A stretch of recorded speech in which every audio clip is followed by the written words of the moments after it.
que ce gouvernement, et en fait c'est le précédent, c'est le gouvernement Di Rupo, qui a décidé qu'effectivement on allait diminuer dans le temps le montant de l'allocation de chômage, et ce gouvernement-ci voulait le faire. Quelque part, heureusement, il est tombé, donc il ne l'a pas fait. Mais quand je suis en débat sur les thèmes de l'emploi, je pense que mes collègues, c'est évidemment la même chose, la première priorité pour la NVA, pour le VLD, pour le MR, quand on leur parle d'emploi, c'est la dégressivité des allocations de chômage. Et ça, moi, je pense vraiment que c'est l'inverse du modèle que nous on veut proposer. Nous, on veut un modèle qui a... Oui.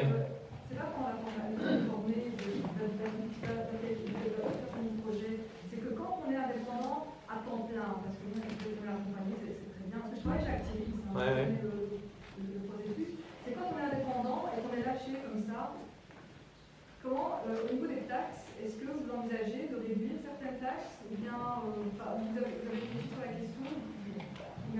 Mais donc quand on se lance, nous ce qu'on propose, c'est effectivement donc un forfait libératoire de 20% sur le chiffre d'affaires. Ça c'est une proposition qu'on a déposée, qui est là mais pour ceux qui se lancent pendant 3 ans. Donc c'est au moment vraiment où on est starter. Parce qu'on estime qu'après 3 ans, ben, si on est encore actif et que l'activité continue, on estime qu'on peut suivre les règles telles qu'établies aujourd'hui parce que l'activité est lancée. Donc ça, c'est vraiment la proposition phare qu'on a qui s'adresse à ceux et celles qui lancent vraiment, qui ne sont pas indépendants et qui se lancent comme indépendants, qui lancent leur projet entrepreneurial, soit seul, soit avec d'autres. Ça, c'est vraiment notre proposition phare par rapport à cet enjeu-là. Merci Gilles. Est-ce qu'on a comme ça répondu à toutes les questions qui avaient été posées, je pense Oui, je pense qu'il y a un rebond là, madame. Ah, oui. C'est aussi pour les indépendants complémentaires ou juste les indépendants totalement Ici, au niveau du statut simplifié, on le propose pour les indépendants qui se lancent comme indépendants à temps plein. On pourrait l'imaginer si c'est plus de 50% du temps. Si c'est plus de 50%, ils sont d'office. Oui, la considérer comme indépendant, ouais, c'est ça. C'est vrai que ce complémentaire, c'est encore une réflexion qu'il faut avoir. Nous, on est pour réformer le statut d'indépendant complémentaire. Alors bon, je ne sais pas si je dois aller dans cette technicité-là, mais on trouve que les plafonds aujourd'hui sont trop bas et donc finalement on est directement taxé de manière très très forte quand on a plus de 1500 ou de mémoire de 1800 euros par an de revenus. Et donc on estime que là on pourrait, parce qu'alors le problème c'est qu'on on a toute une nouvelle économie qui arrive, économie dite collaborative, mais on sait bien que, je pense aux livreurs Deliveroo, je pense aux chauffeurs Uber, où là il y a une concurrence déloyale avec justement tous ceux qui sont indépendants complémentaires, puisque cette nouvelle, entre gros guillemets, économie, au niveau des droits sociaux et fiscaux ne sont absolument pas en ordre, et donc là ça crée vraiment une concurrence déloyale. Je pense qu'il va falloir adapter en tout cas le statut d'indépendant complémentaire, mais faire rentrer aussi par exemple, les livreurs, moi j'ai beaucoup travaillé sur le dossier des livreurs et des Deliveroo, où on estime vraiment que déjà ce ne sont pas des indépendants, mais qu'on doit vraiment pouvoir faire en sorte qu'ils aient aussi des conditions sociales dignes et un matelas social, ce qui n'est pas le cas aujourd'hui. Donc là, par rapport à l'indépendant complémentaire, voilà. Juste pour qu'on tourne d'autres questions. Bien sûr. Donc voilà, on va, et je suis désolée, mais je crois qu'on pourra en prendre que 3, vu le temps que ça prend d'y répondre. Mais on peut bref, hein. Ou alors vous répondez plus vite, exactement. Donc c'est l'un ou l'autre. Donc là-bas, où monsieur Excelinette?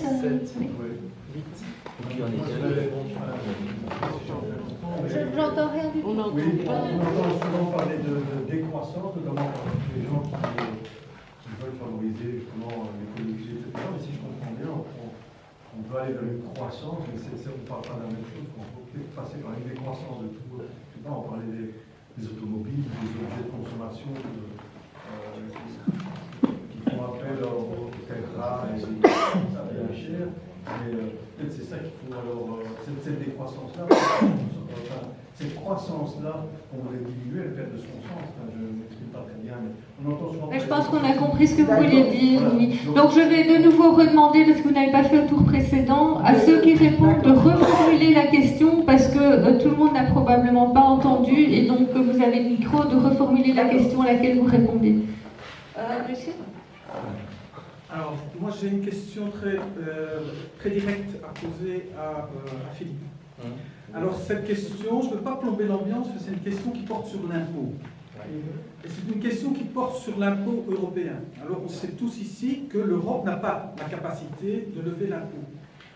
Je viens de lire un petit livre extrêmement intéressant qui s'appelle « Je crois, peut-on sauver l'Europe » de Thomas Piketty et de quelques autres que j'ai trouvé personnellement extrêmement intéressant de par les propositions qu'ils font.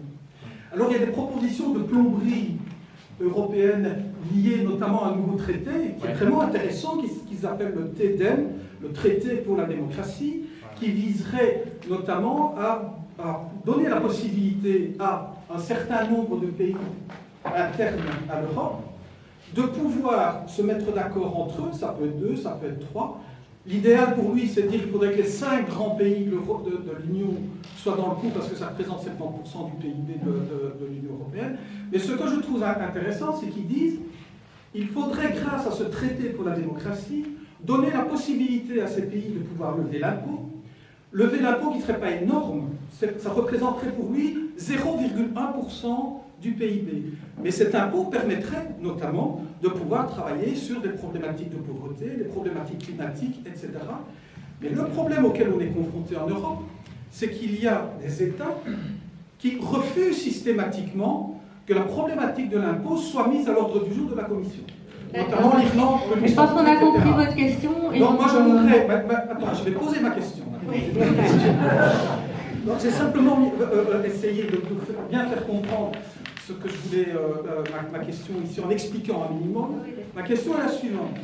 Quelle est, non pas ta position, mais la position des Verts européens, pour peu qu'il y en ait une par rapport à ça, quelle est cette position pour le moment?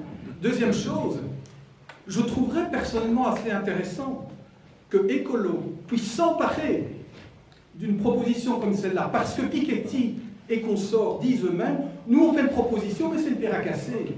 Emparez-vous de ça et faites un peu des propositions par rapport à cela. Et ce petit livre, moi je le conseille à tout le monde, ça vous prend 2 heures à le lire, c'est très facile à lire, même si c'est Piketty et que c'est un économiste, mais lisez ça, et je trouve qu'il y a vraiment plein de choses intéressantes qui pourraient vraiment croiser ce que Écolo propose depuis très longtemps, à mon sens.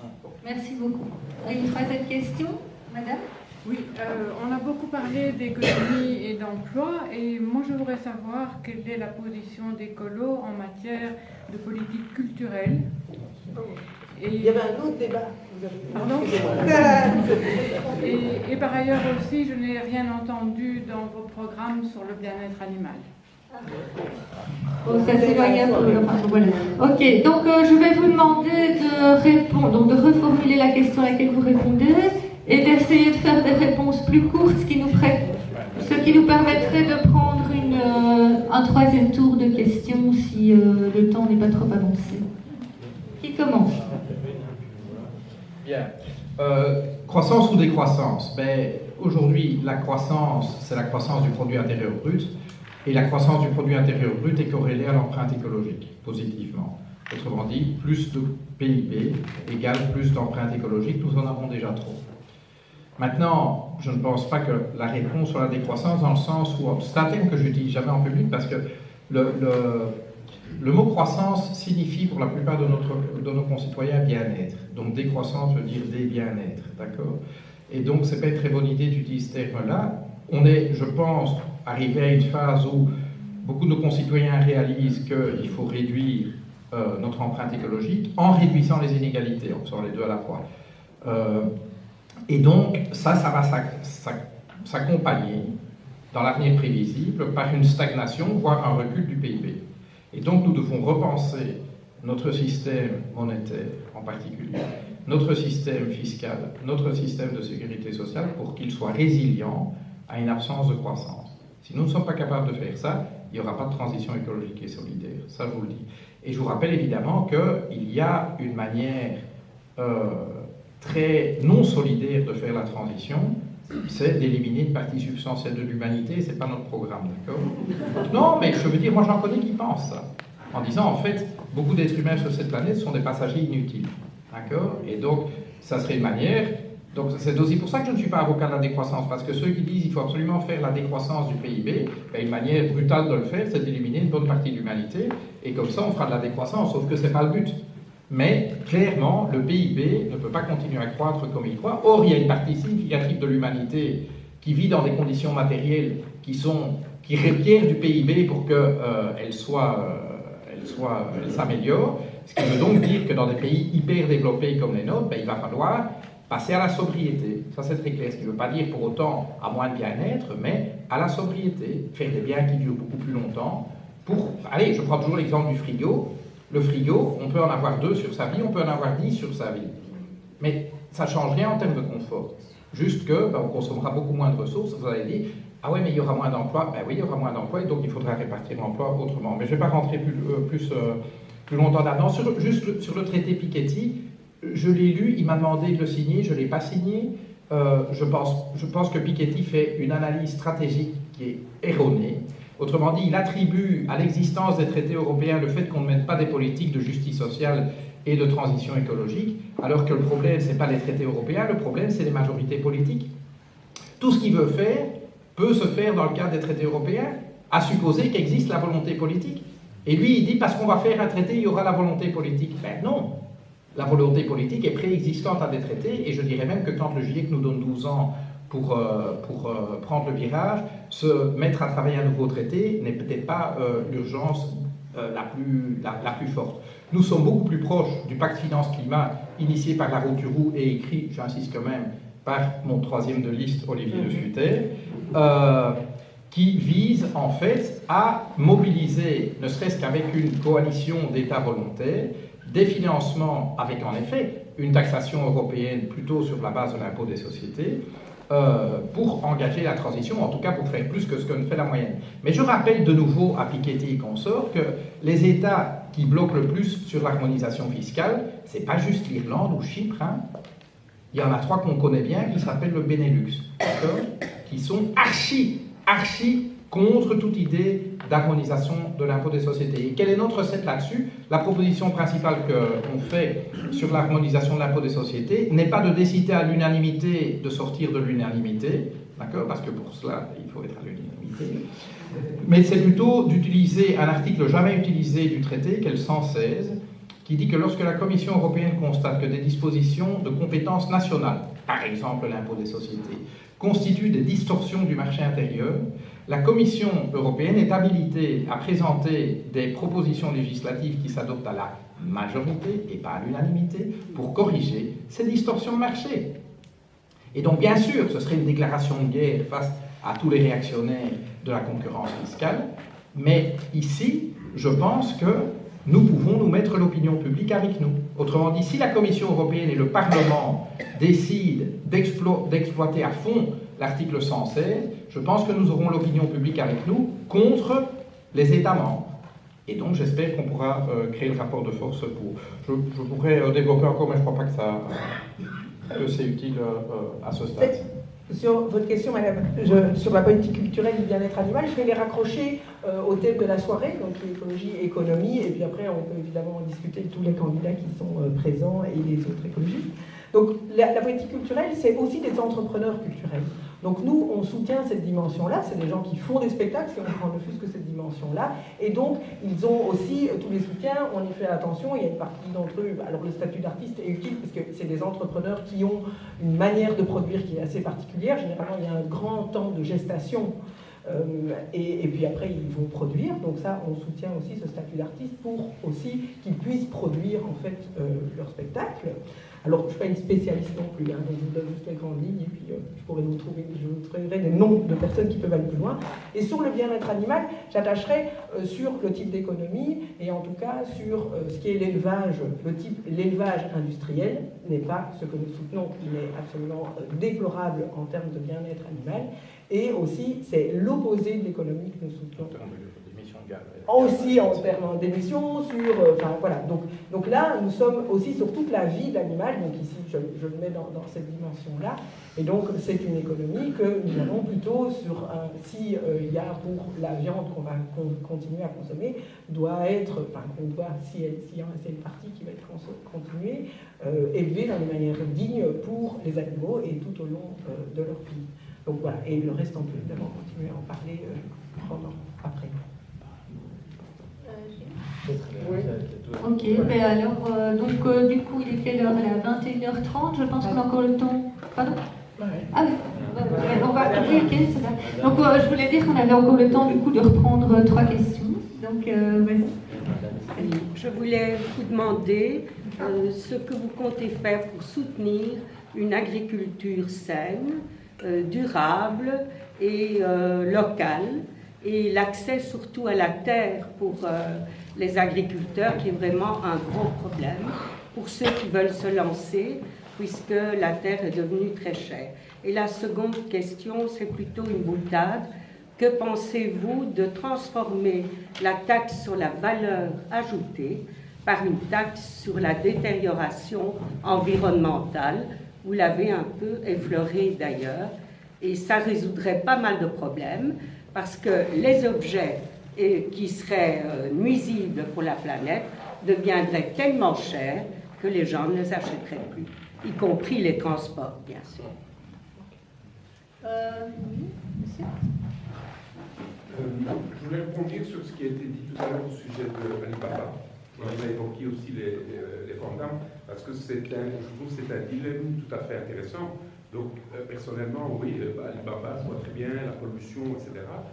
Mais si on ne le prend pas ici, ils vont aller à Maastricht ou un truc dans ce genre-là. Donc, au niveau belge, et c'est valable pour toutes les normes, mettre des normes très élevées, c'est très très bien, mais on est tout petit.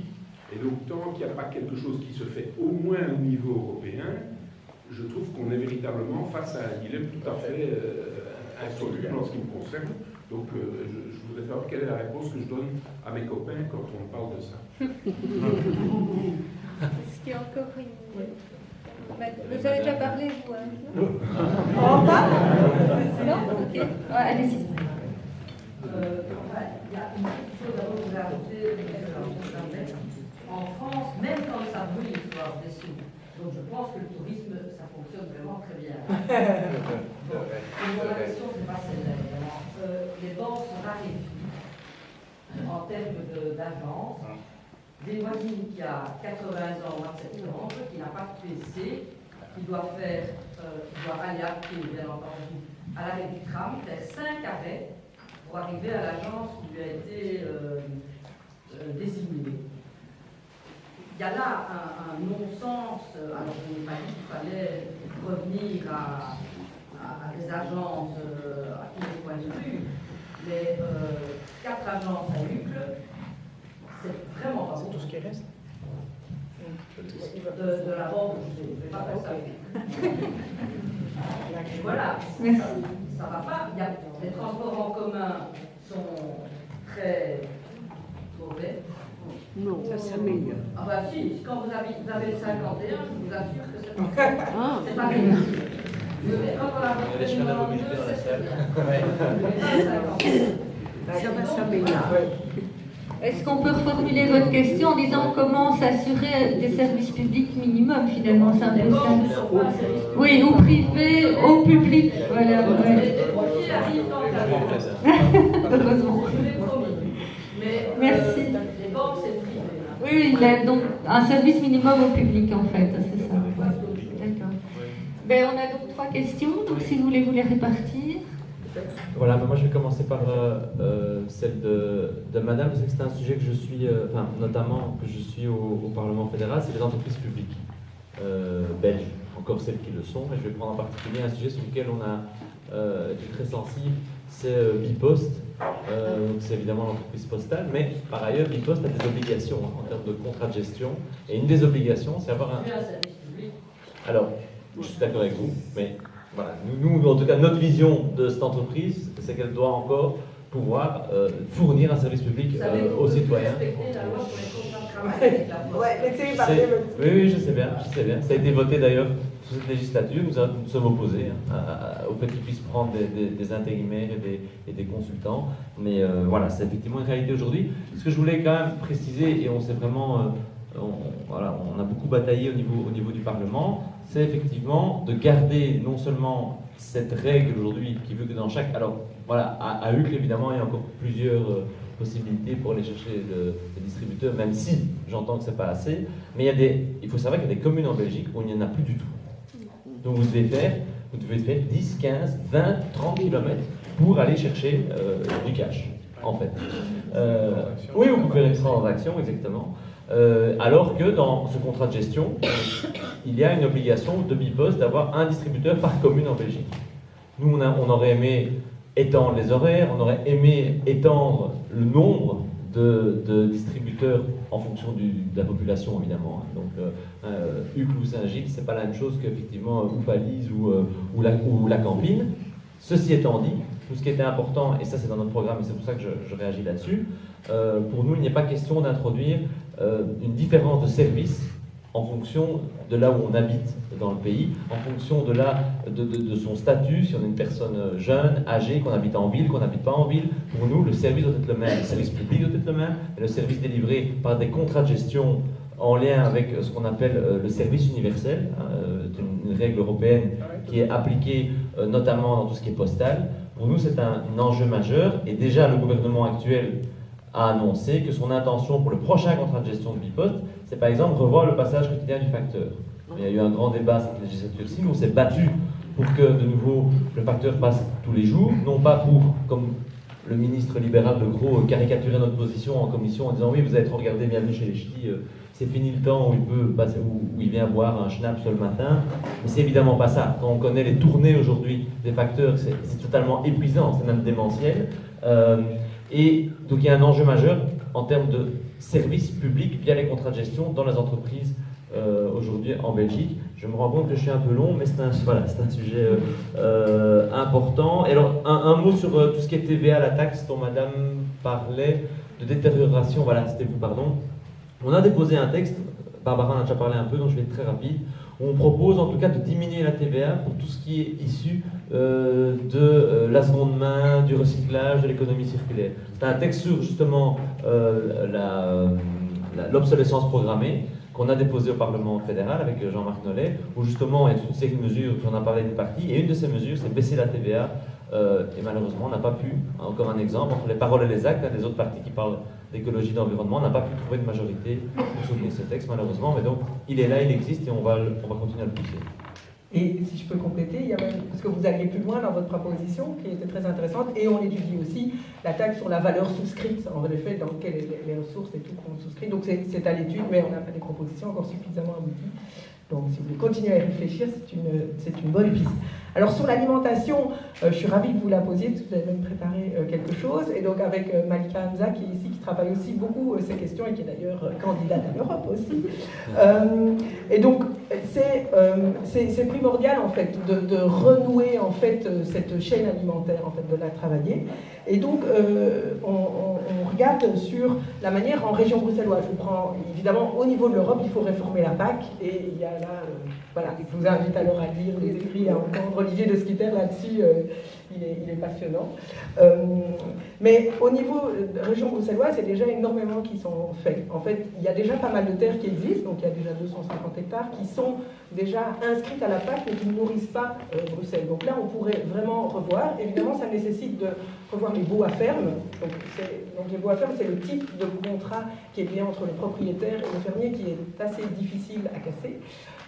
Pour, si on veut les revoir et faire de l'agroécologie. Donc il faudra un petit peu étudier ça, de voir comment est-ce qu'on peut les faire évoluer. Mais néanmoins, toutes les terres qui existent déjà en région bruxelloise, on peut les transformer, et il faut les transformer. Il y a aussi les surfaces de toit, mais qui sont dans un second temps. D'abord préserver la terre qui existe, et Terre en Vue, qui a une ASBL qui travaille beaucoup en fait sur les possibilités de terre, aussi à déterminer en potentiel optimiste qu'il y a déjà 490 hectares. Donc avec les échevins qui sont sur les terrains dans les 14 communes, c'est un des objectifs, c'est aussi de travailler ça, et pour que en région. Évidemment, il faudra travailler sur une ceinture alimentaire avec les régions autour pour créer des circuits courts.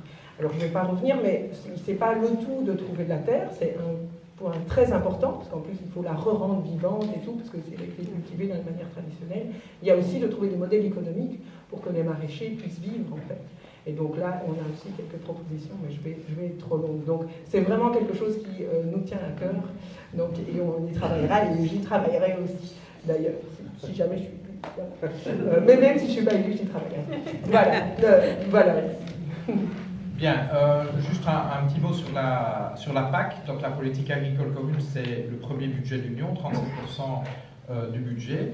Et nous proposons ni de l'augmenter ni de la diminuer, mais par contre la réorienter complètement. C'est-à-dire qu'aujourd'hui, l'aide va au propriétaire de la terre et pas à celui qui la cultive, et donc l'aide doit aller à l'agriculteur. 2, cette aide doit non pas rémunérer la production, mais bien les services rendus et en particulier la transition vers l'agroécologie. D'accord ?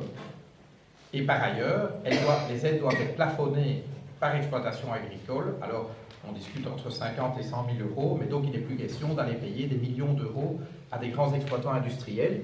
J'ai envie de dire que si les céréaliers de la Beauce ou les fermes de 5 000 cochons, de 10 000 cochons en Allemagne ne sont pas rentables sans les aides de la PAC, c'est probablement qu'elles ne devraient pas exister. D'accord ? Et donc, c'est leur problème. Et donc, aujourd'hui, ce que nous disons, c'est qu'en réalité, ce que nous souhaitons, c'est que les agriculteurs puissent vivre de leurs revenus. Et bon, ça suppose aussi beaucoup de travail sur les questions de concurrence du côté, en particulier de la grande distribution. Mais nous voulons rémunérer, en plus subsidier, tous les services qu'ils rendent à la société en restaurant la qualité des sols, en replantant des haies, des bois, etc., en restaurant la biodiversité. Et ça, c'est aussi rendre la dignité aux agriculteurs, parce que personne n'a envie, en fait, de gagner sa vie grâce à des subsides. Donc, ils doivent pouvoir gagner leur vie en cultivant le sol et en vendant leurs produits. Et par ailleurs, ils doivent pouvoir recevoir un encouragement pour tous les services qu'ils rendent en plus à la société. Mais donc, ce que nous disons, et c'est un bon exemple du fait que la transition écologique et solidaire, contrairement à ce que voudrait nous faire croire Pax de Wever, c'est pas une espèce de joujou coûteux des verts qui va nous coûter bonbon. C'est d'abord beaucoup réorienter ce que nous faisons. La transition écologique et solidaire, c'est pas un truc qu'on fait en plus de tout le reste. C'est beaucoup des choses qu'on fait à la place de. La politique agricole commune, c'est un bon exemple. On dépense le même argent, mais complètement différemment. Voilà quelque chose qu'on mettra sur la table la semaine prochaine. Sur Alibaba, vous mettez le doigt sur en fait, le nœud. Les États de l'Union européenne, les États membres de l'Union européenne, seuls, même quand ils s'appellent l'Allemagne, ne pèsent pas. Autrement dit, si nous voulons avoir de la souveraineté, c'est ensemble, parce que si nous sommes dispersés, nous ne sommes pas les sujets de notre avenir, nous sommes les jouets des autres. Les jouets, en l'occurrence, d'Alibaba, des grandes multinationales, les jouets de Poutine, Trump, Xi Jinping et consorts, les jouets des terroristes. Ensemble, nous pouvons peser. Et je dis souvent, et ça va peut-être choquer certains d'entre vous, que je suis fier que Bruxelles soit une des 2 capitales mondiales du lobbying. Parce que c'est bien la preuve qu'à Bruxelles, il y a beaucoup de pouvoir. Nous avons énormément de pouvoir à Bruxelles, je veux dire au niveau de l'Union européenne. C'est bien pour ça qu'ils essayent de nous influencer. Et donc, nous devons agir ensemble. Et c'est vrai que c'est très difficile pour un gouvernement wallon, moi je l'ai dit publiquement, c'est difficile pour un gouvernement wallon de dire pas de ça chez nous. Mais d'un autre côté, les Européens, et je reviens à ce que je disais en matière de traité de libre-échange, il faut faire réduire les flux. Ça n'a pas de sens d'importer le gros de nos biens de consommation d'en dehors de l'Europe. Ça n'a pas de sens. La plupart des choses qu'Alibaba vend sont des choses qu'on sait faire aussi ici. Et il va falloir relocaliser, il n'y a pas à sortir de là. Sur TVA, on a déjà répondu. Eh bien, je pense qu'on va s'arrêter là.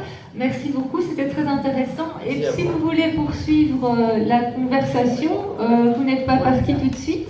Donc il y a un bar à l'arrière et donc vous êtes invités si vous le souhaitez à discuter de nouveau avec nos intervenants. Il y a aussi dans la salle nos 4 échevins éclois. Pour les éclois qui veulent discuter avec eux, ben, c'est l'occasion. Vous les avez sous la main.